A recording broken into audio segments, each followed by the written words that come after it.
برنامه تسریع موفقیت برای مهاجران افغانستان در ایالات متحده آمریکا از سوی سازمان اتحاد برای خدمت بین‌المللی در ساکرامنتو کالیفرنیا برگزار شد.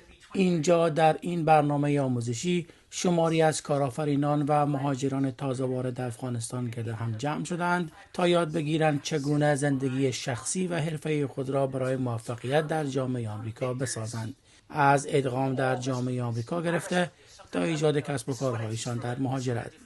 هدف از برگزاری برنامه امروز ارائه راهکارهای عملی و علمی برای مهاجرین افغان بود و این برنامه متمرکز بر روش‌های درست زندگی و ساختارهای اقتصادی امریکا پرداخت تا اشتراک کنندگان بتوانند زندگی خود را از نو در امریکا بسازند.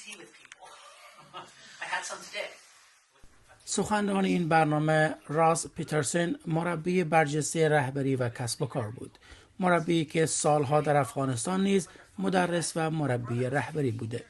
او میگوید فرصت‌های زیادی برای مهاجران افغانستان در جامعه امریکا وجود دارد تا زودتر در جامعه مدغم شوند، از پیدا کردن کار و پیشرفت فردی گرفته تا ایجاد کسب و کار و کارآفرینی در جامعه امریکا. در واقع 3 نکته وجود دارد که از همان ابتدا شما را در مسیر موفقیت قرار می‌دهد. اول اینکه تا جایی که می‌توانید زبان انگلیسی تمرین کنید. دوم اینکه سعی کنید گواهینامه رانندگی بگیرید و سوم اینکه یک موتور مناسب تهیه کنید. آن وقت می‌توانید هر شغلی که دوست دارید داشته باشید. اگر من یک مهاجر تازه وارد از افغانستان بودم که می‌خواستم کارآفرین شوم، 3 کار انجام می‌دادم. اول به مدت 2 سال برای یک کارآفرین کار می‌کردم تا در حین کار برای یک فرد ماهر تا جایی که ممکن است یاد بگیرم. سپس با صبر و حوصله به دنبال یافتن راه حلی برای یک مشکل می‌گشتم و در نهایت آن راه حل را به بازار عرضه می‌کردم. او میگوید مهاجران برای ساختن زندگی بهتر در آمریکا باید تلاش کنند، مهارت‌های جدید بیاموزند و با سخت‌کوشی مسیر موفقیت خود را هموار سازند.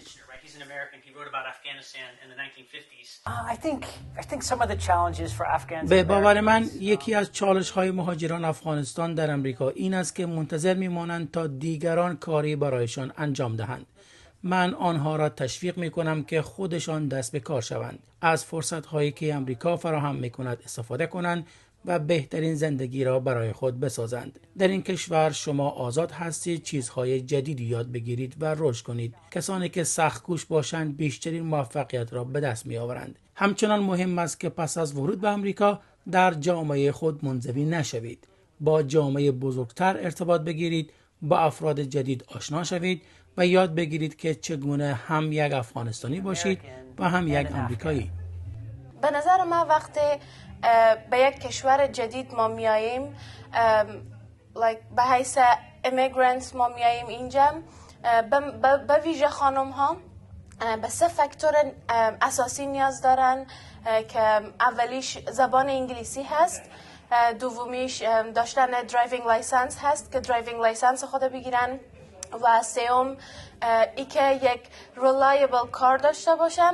برگزار کنندگان این برنامه میگویند که موفقیت مهاجران افغانستان در آمریکا در گرو ابتکار فردی، یادگیری مداوم و برقراری ارتباط فعال با جامعه میزبان است، مسیری که میتواند به ساختن آینده پایدار و امیدوار کننده منجر شود.